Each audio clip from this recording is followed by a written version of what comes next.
What's going on with those people?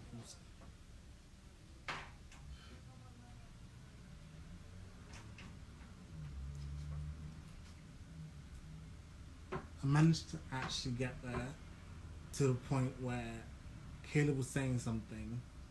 I'm still live now, and it didn't.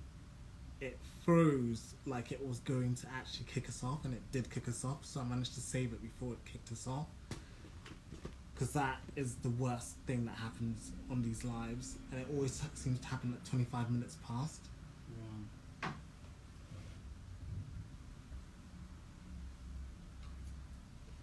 For some reason, I can't seem to get the fact that I'm live on my iPhone. So I might have to create a second account so I can screen print it. What? It's just so many things you need to consider when you're doing these things.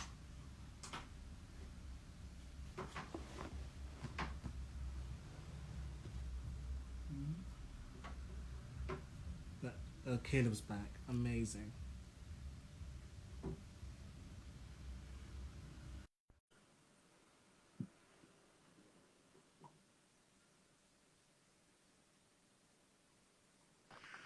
Hey, there you Hey, are.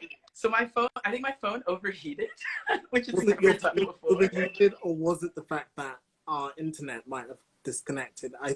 Like there's always some nonsense going on Yeah, like technology is so within bizarre. within I like was 20. like, no, where are you? No, it happens within 25 minutes every single time. With mail, 25 minutes in, it just decides to stop working. It's like on the 25th to the 30th minute, I have an anxiety. Oh no. Oh, hopefully it Like, doesn't. I've like kind of moved out of the sun as well because I think like the sun was like directly on the phone, which I thought it was overheating, but okay, yeah, now we're back. We're back. But we managed to back in save there. what we said, so we stroke, or we had a preemptive strike on that. We managed to save what you did before. So for those who haven't don't know what this live is about, we're having a conversation with Caleb Brooks about his practice, what he's doing during lockdown, and what his projections for the future, the past, and the current are. It's all very meta. Okay. Caleb, we left you at discussing something, and I cannot for the life of me remember what it Yeah, was. what were we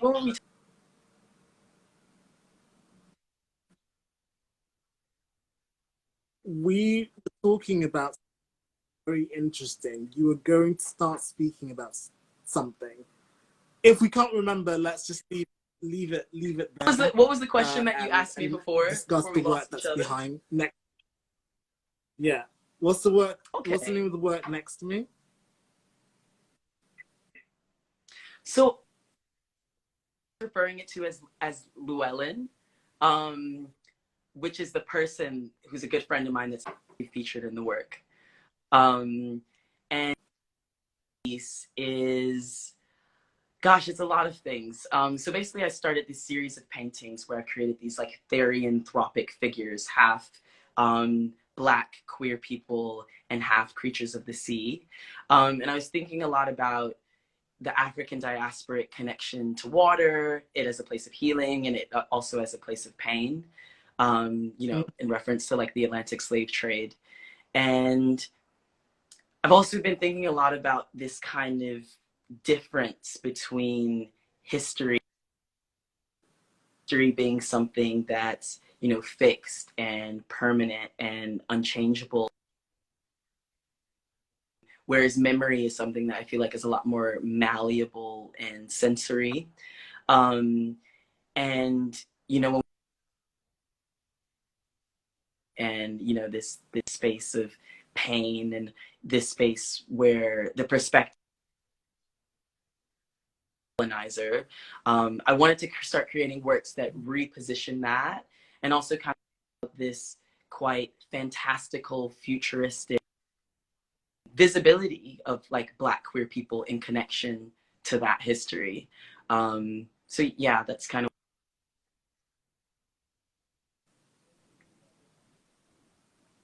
Caleb, I'm having trouble hearing you. But from what Oh I no. managed to ascertain,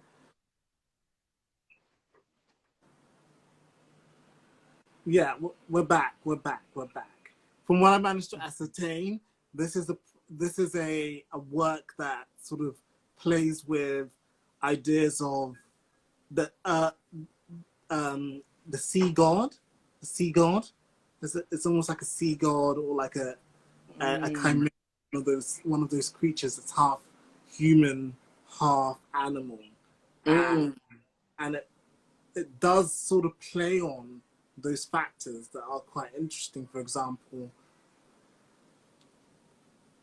you could almost see it as a junction between the animal form and the human form, and what happens when the ancestors were kind of laid to waste in a similar way as we're sort of currently laying to waste the sea.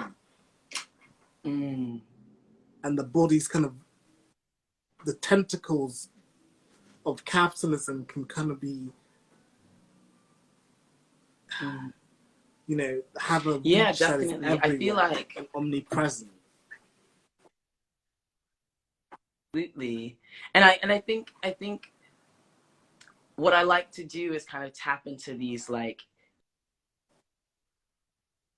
mythology, whether it's real or whether it's, you know, coming from my imagination, and kind of play into the magic that's there. I Black queer people and kind of like this idea of changing policy. There's often a Caleb, disconnect from we looking are, back. we're breaking up a little. Okay, we're breaking Oh up a little bit. no. Can you hear me? This live is going to happen. I do not want anything to stop it from happening. Let me just switch over my internet source to my phone.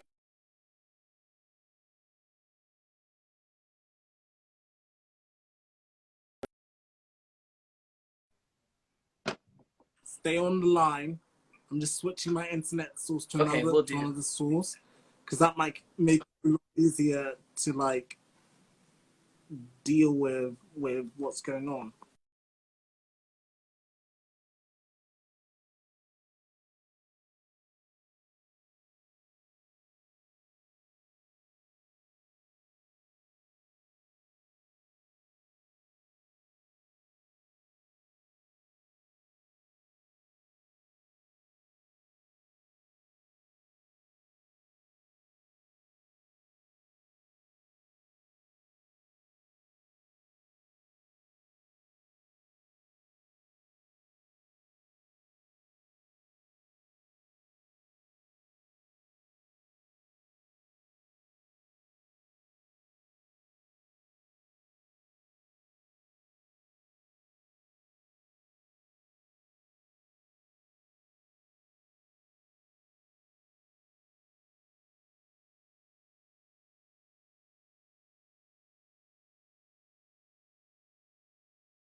Okay, we're back. Hey Caleb, we're back. Can you hear me now? I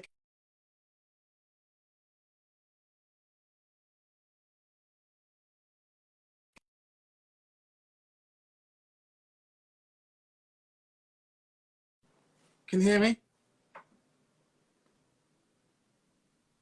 This is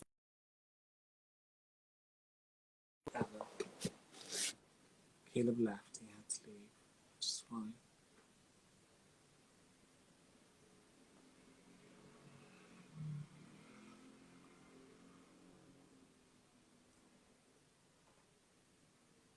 So, if you've just joined us, we are having a little bit of technical difficulties, but we're back again. Instagram is not our friend today. Instagram sometimes does this. I think it has days when it picks its moment. So we can't really call it the most stable platform, but it does allow us the opportunity to have these conversations that would not otherwise be had, and it also gives us the possibility of visibility, especially at a time when we're questioning the nature of representation and representation of ourselves in terms of media and the rest of it.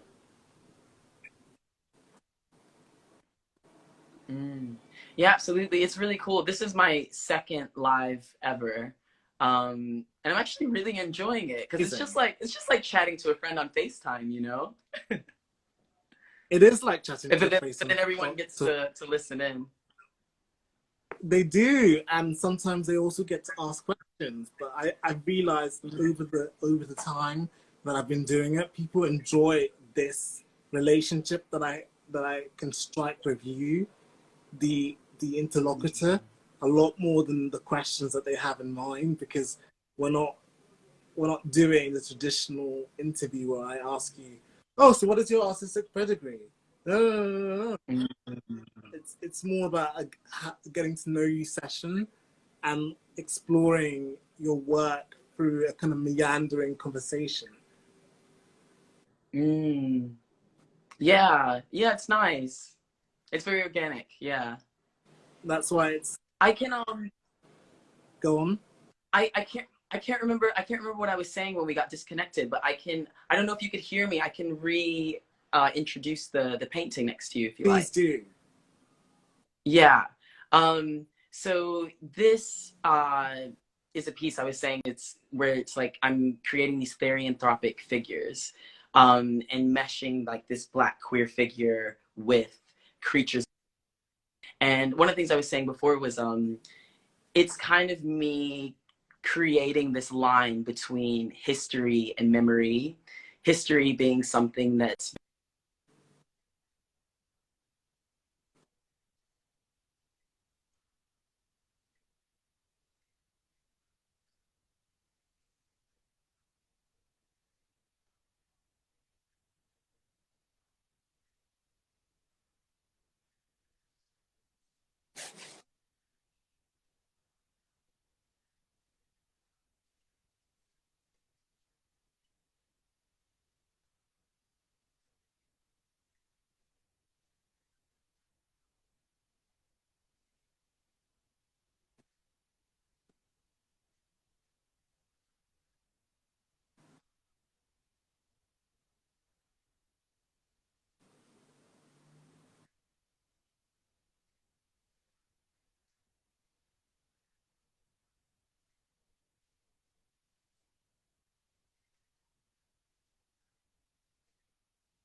Done it again.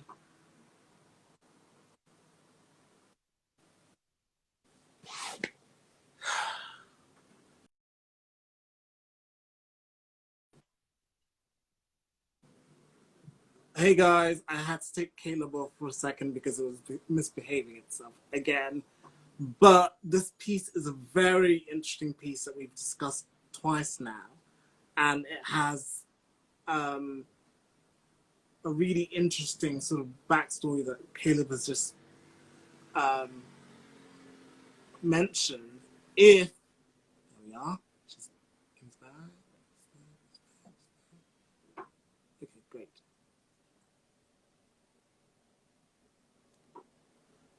We're just reconnecting.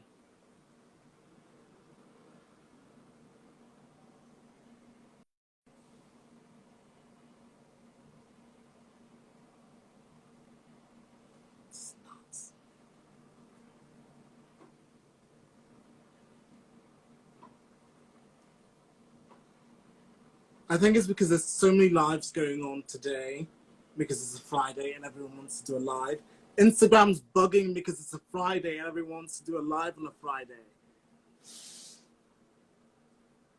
So we're going to have a very extended conversation today. Hey, Caleb. Are you frozen again?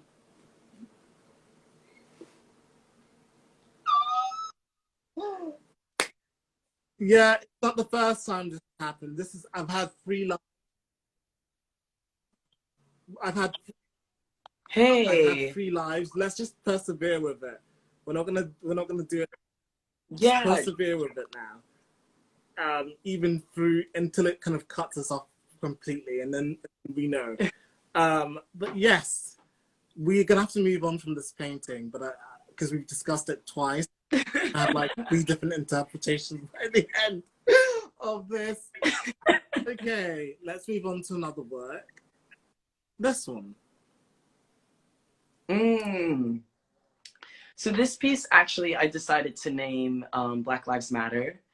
And I painted it, gosh, I guess a week ago or 2 weeks ago. And it was actually a part of the performance piece that I did on Zoom with Gazelli. And the whole idea of a Zoom performance was really difficult for me because I feel like with performance, you feed so much off the audience. Like you get so much energy from the audience and it's a very like give and take experience. So I was really working through the ways in which I can have a visceral connection through a camera and where I can't see people. So the beginning of the performance, you know, it's just me kind of looking at the camera and sharing words and doing poetry. But this piece, I've turned away from the camera and I'm actually hitting the canvas with paint and I'm throwing my body into it. And it was quite intense. Afterwards, my hand was like in loads of pain. It was like really bruised. You But have to suffer it from was for your this, art, don't you, sometimes? yeah, actually suffer, like physically suffer. But it was, you know, these moments of like being very, very soft and being very gentle and then actually being, you know, quite intense and physical with it. And afterwards I realized like I just kind of let myself feel what I was feeling. And I think it was like kind of representative of this oscillation between these moments of joy during this time and these moments of like inspiration and softness and stillness, and then these moments of absolute rage and anger. And uh yeah, and I think aesthetically it captures that. It kind of looks like war. It does capture it because I was wondering what it was. I was trying to sort of anthropomorphize it, but it's an abstract piece, and now it makes sense because it's also a piece in which you're interacting with it. You're doing the action of anger. The same conversation that we were having before of performativity, which is a strand that goes through your work. You're kind of carrying on that strand, you're carrying on that conversation, and it's interesting because your work, you also have this interplay there between the the physical element of it and the performative element. And not many artists would allow you to watch you produce a work, you know, as because it kind of, the work has an aura. It's almost like it's produced at the end, and that's its aura, the complete work, as it's said. Next question on my list is, what are your predictions for yourself and then for the art industry? You know what? It's constantly changing because, as I was saying to you about this before, I think there's been moments where I've I was I was wondering if things would even reopen. I mean, some things probably won't reopen after this. Some things probably won't make it financially. Um, but as of now, in the last few weeks, I actually think there is going to be a huge shift in Black artists being on the rosters of well-known commercial galleries. I have a friend that's working for one gallery, and she said, you know, we've just created an entire action team to make sure that not only that we're bringing in Black artists, but that we're actually holding space for them to feel comfortable and to be able to, you know, show work and discuss the context of where their work is coming from. And for me, that's shocking. Like, I really didn't think that something like that would happen. And predictions for myself, I think I'm right now I'm applying for residencies. I actually, for the first time in years, I first started leaving the States 10 years ago. And I'm actually wanting to spend more time there. Like, when BLM hit, I was like, oh, I actually want to be in Chicago. I actually want to be home for this moment. So I do feel drawn back there a bit. So I think I might, you know, be living this, I don't know, Atlantic cross-continental life soon, and maybe making more connections with people in the US. Amazing. Just kind of focusing back on from the personal, which you just mentioned there, that's your prediction, something you can control yourself very easily, to the universal, which is the art world. It's interesting that you say that people are trying to actively search for Black bodies to occupy spaces in galleries, but sometimes, as you already touched upon, there isn't enough given in terms of the mental space for the works to actually flourish in those environments. Yeah, absolutely. Because usually when you walk into those spaces, you're the only one. You're the only Black person. You know, white artists on white walls, and people don't know how to engage with your work, and it can be extremely uncomfortable. And it's, you know, I'm hoping, and I've said this before, I'm hoping it's not simply treated as a PR issue, and, you know, on the surface everything looks good, but deep down artists are still having these issues going into these spaces. But yeah, I think we'll see really soon. I think we're also in a space where I don't think people are going to let that fly anymore. I think also Black artists are feeling emboldened themselves. So I think where there's not space, I think they'll make space and let people know that space needs to be made. Amazing. But I would counter that with, for so long, Black artists haven't been given the autonomy, even when they have views of their own, to participate in these spaces. Do you think that this Damascene conversion will be a blip, or will it continue for a while to come? I hope it continues. I think that there's a lot of things that are going to be very temporal. I think there's going to be a big response at this moment, but I also think that this is going to create structural change. Like I was saying, like, one of the things that's come out of these protests for me is our friends and I are thinking about all these spaces that we go to and that we love that are closing. And we're like, you know what? We actually need a space. We need to create our own space. And not somewhere that we rent. You know, we're actually talking about like buying land and, you know, hitting up a lot of these institutions that I think have a responsibility to invest into the cultural landscape of the UK, to actually invest into Black artists owning and creating these spaces. So I think on that level, stuff, isn't it? As it's revolutionary stuff. You're gonna upend the whole gallery system. Listen, yeah, we're gonna build it up and burn the other shit down. Fingers crossed. Wow. I'm just thinking about what. Okay. So we've done the kind of formal end, and it took a very torturous journey to get here, but it's been an enjoyable experience. Let's talk about this piece here. Yeah, this feeds into, like, I think the conversations that we were talking about earlier. With this piece, like, I didn't conceptualize it. I just was like, kind of in my feelings and needed to get them out. So it just like kind of went into the canvas. And then afterwards, I think I had this realization that these characters are actually me. And as you can see, like there's these buildings at the bottom which kind of represent the city and like the external. And I think because we were on lockdown, the external feels really intense.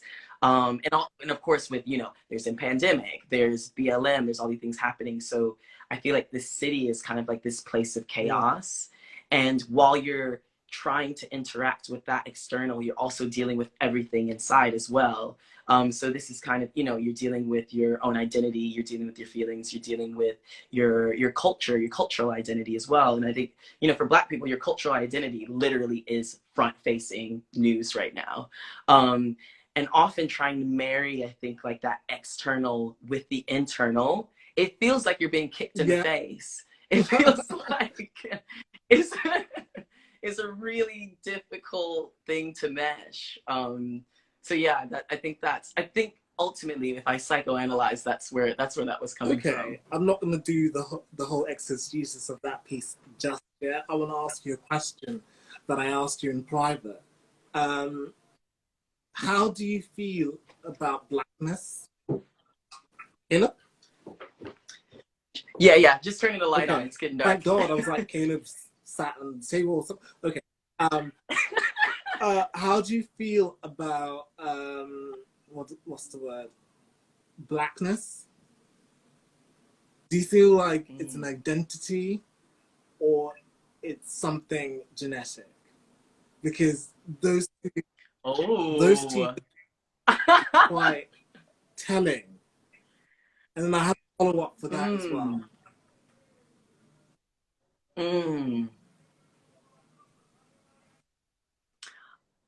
It's both. It's both. It's like the nature and nurture, you know. I think both play into who you are. I am a quite spiritual person very loosely, so I do believe in, you know, ancestral connections, whether that be positive or negative, whether that be generational trauma or that be, you know, creating a level of spiritual, intellectual access to certain things that allow you to create. Because I think when you create something, it's totally new, and sometimes that you're pulling it from spaces in your brain that information that you haven't even processed yet. And I think for me, when I tap into my Blackness on that level, that's why I identify as a Black artist. That's why that, you know, term is really important to me. And I think that relationship has fed also into kind of our historical lineage as Black people, which is more of this nurture, I think, experience. And it's funny, I was just talking to a friend about this yesterday who's a curator, and she was saying, like, you know, some artists, they don't want to be boxed in and called Black artists, and they find it really frustrating when that's how they're identified. And I get that because people want their work to stand alone and speak for itself. But I think for me, yeah, it's really important. I have to, because you kind of shot my fox as the question. The question actually, from the follow-up question was, do you think you can be seen as an artist first, or as a Caleb who happens to be a Black, who happens to be whatever else, and then an artist? Or will you be seen as an artist first, and then Caleb, whatever else?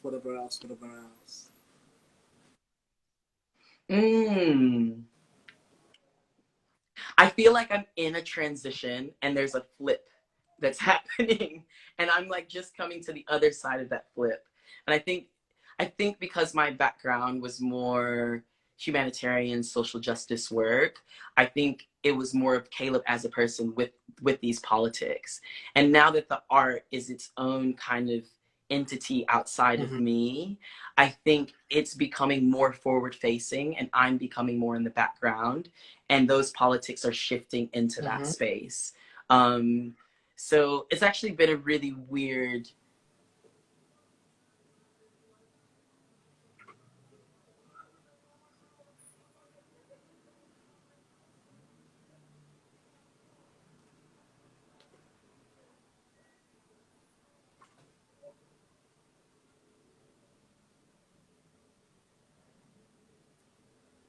just as the question was getting good.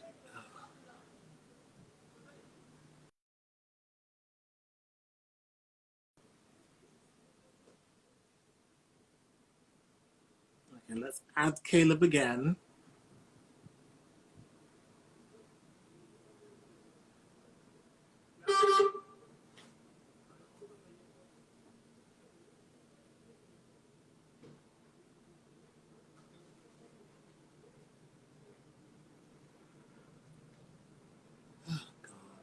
This live is just doing all sorts of things today. Not wanting to be, yeah, it's just been very difficult. But going, I think we might have to have a break because Caleb has disappeared off. Let's see if I can try and reconnect again. Nope, can't. Might be a thing with the phone. But I'm going to save this and then I'm going to come back in 2 minutes.